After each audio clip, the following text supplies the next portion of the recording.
Ain an lo na lai pakhat izong mu them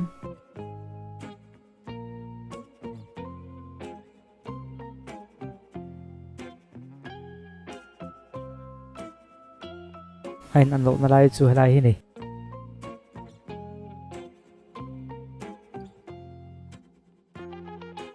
ana hi restaurant pakhata akala chuda chuan eiturte a han lama mase bathroom a akal lanin a bek chu lo bo dai maya waiter chuan mi pakhata lo kala in chung lama khian na chho ti na soya ana chuang takena chowa mi pathum a bek ro tu ni thei omang chu hmuwa tu bang hinge ni theiang le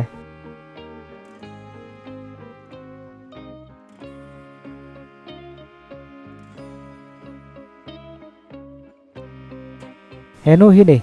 a chan chu a bek a hian samlem mi pa samlem ni om tak mai kan hmuwa ni chin deuh khan mi pa angin a in che dang lam tina nianga tin a bek ruk da thatna tur bek nei om chun po ama tho hi ni helai zinga hian a dang lam bik mu them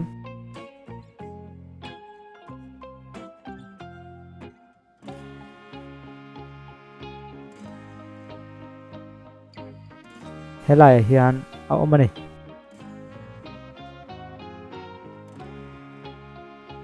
mi ho sa deuh mai hi zing ka ra aroma thi nan changa a panu pathum te chu thun han zot fia hei hian zing ka ra chuan extra lak thu le engma khriat lo thu asoya a dot tu hian zinga chuan a kuria ma sang ha chok ava pek thu a sei boka apa chu tiangin a hmu lo thu a sei bok a to bang hian zinga thot lai wangin engma khriat lo thu a sei boka tu hi ngerin hlel om mi ti bang le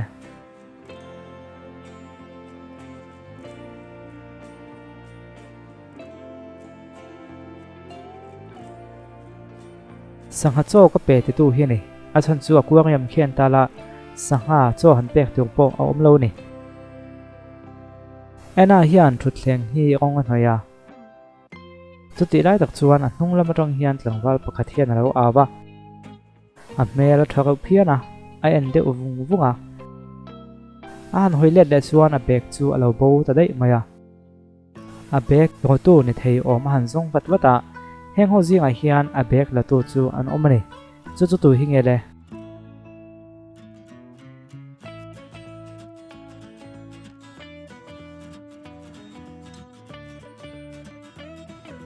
henu hi ni a chan chu a ke pha khian tala thut thleng rong a hnoi kha akai ti i kha theyang sarka sa so tu ran zir na sakop maya an om deuh luai luai maya ma se an zinga hian sakei a om ve tlat mai chu wangin fem khor tur ti in an ron puanga hanin wangwang la sakei om ve chui mu them sakei lemon tar hi ni rovin o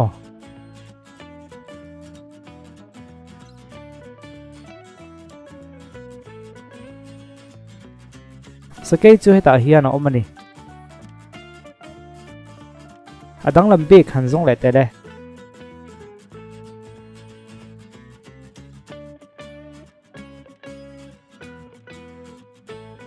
hei hi chu olutuk helai mi hi dang lam bik ani Jessica hi om pakhata atanga dang thlang liam pui la thut thleng hlui to tak mai a oma abula chuan kongka pathum om boka pakhata hian mei che hlom tak mai a ena piang a mo piang chu lunga changzel theia oma adota hian sokol mit pakhat chi anei chak tak mai om boka a to beka hian savom le bakin so pol ang tak mai a khuyam tak mai nei om boka khoya khen nge kal sa thang le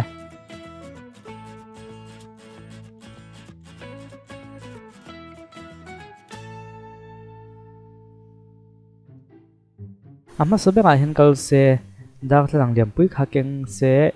ama le ma khain entir ta se ama le mai munga lunga chang dei don ani khopui pakhata hian ram huai lema incheya party ang chi kha an han neya ma sen zinga hian ram huai tak tak khalo tel ve tlat maya chu chu khai bak hi ang le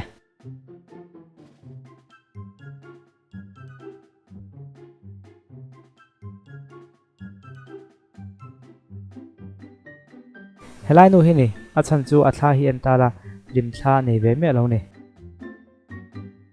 loi khian emi hena len cho puya soma ma se ka pan hena badir phot la ti na soya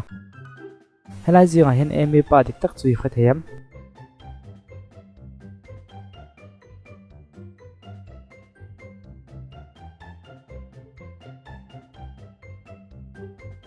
helai mi hi ni a chan chu emi nan hian thui in ang chia an otlat mai ole khati zong khatuna ta na kan en thei chu ni ra phot se video danga kan in mulai vek don ya nin zo vai chung alom thu kan soya